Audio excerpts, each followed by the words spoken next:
Kisah Cakupalatera. Suatu hari, Cakupalatera berkunjung ke wihara Cetawana untuk melakukan penghormatan kepada Sang Buddha. Malamnya, saat melakukan meditasi jalan, Sang Tera tanpa sengaja menginjak banyak serangga sehingga mati. Keesokan harinya, pagi-pagi sekali, serombongan biku yang mendengar kedatangan Sang Tera bermaksud mengunjunginya. Di tengah jalan, di dekat tempat Sang Tera menginap, mereka melihat banyak sekali serangga yang mati. Mengapa banyak serangga yang mati di sini?" seru seorang biku. Jangan-jangan," celetuk yang lain. "Jangan-jangan apa?" sergah beberapa biku. "Jangan-jangan ini perbuatan Sang Tera," jawabnya. "Kok bisa begitu?" tanya yang lain lagi. "Begini, sebelum Sang Tera berdiam di sini, tak ada kejadian seperti ini. Mungkin Sang Tera terganggu oleh serangga-serangga itu. Karena jengkelnya, ia membunuhinya. Itu berarti ia melanggar winaya, maka perlu kita laporkan kepada Sang Buddha," seru beberapa biku. "Benar, mari kita laporkan kepada Sang Buddha bahwa Cakupalatera telah melanggar winaya," tempal sebagian besar dari biku tersebut. Alih-alih dari mengunjungi Sang Tera, para biku itu berubah haluan, berbondong-bondong menghadap Sang Buddha untuk melaporkan temuan mereka bahwa Cakupalatera telah melanggar winaya. Mendengar laporan para biku, Sang Buddha bertanya, "Para Bante, apakah kalian telah melihat sendiri perbuatan itu?" "Tidak, Bante," jawab mereka serempak.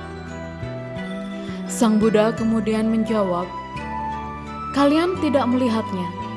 Demikian pula Cakupalatera juga tidak melihat serangga-serangga itu, karena matanya buta. Selain itu, Cakupalatera telah mencapai kesucian arahat. Ia telah tidak mempunyai kehendak untuk membunuh." "Bagaimana seseorang yang telah mencapai arahat tetapi matanya buta?" tanya beberapa biku. Maka Sang Buddha menceritakan kisah di bawah ini. Pada kehidupan lampau, Cakupala pernah terlahir sebagai seorang tabib yang handal. Suatu ketika, datang seorang wanita miskin. "Tuan, tolong sembuhkanlah penyakit mata saya ini. Karena miskin, saya tak bisa membayar pertolongan Tuan dengan uang. Tetapi apabila sembuh, saya berjanji dengan anak-anak saya akan menjadi pembantu Tuan," pinta wanita itu. Permintaan itu disanggupi oleh sang tabib. Perlahan-lahan, penyakit mata yang parah itu mulai sembuh. Sebaliknya, wanita itu menjadi ketakutan. Apabila penyakit matanya sembuh, ia dan anak-anaknya akan terikat menjadi pembantu tabib itu. Dengan marah-marah, ia berbohong kepada sang tabib bahwa sakit matanya bukannya sembuh, malahan bertambah parah. Setelah diperiksa dengan cermat, sang tabib tahu bahwa wanita miskin itu telah berbohong kepadanya. Tabib itu menjadi tersinggung dan marah, tetapi tidak diperlihatkan kepada wanita itu. "Oh, kalau begitu akan kuganti obatmu," demikian jawabnya.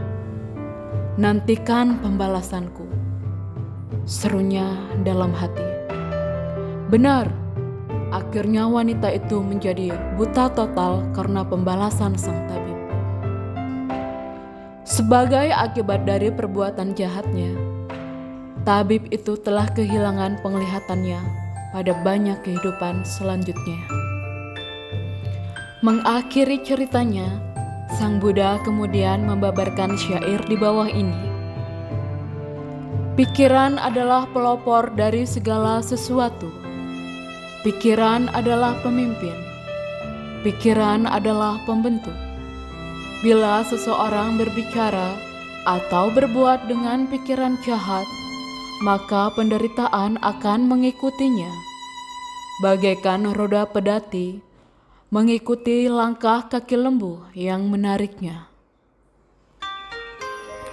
Pada saat khotbah Dhamma itu berakhir, di antara para biku yang hadir, ada yang terbuka mata batinnya dan mencapai tingkat kesucian arahat dengan mempunyai kemampuan batin analitis atau pandangan terang yang dikenal dengan istilah Pati Sambida.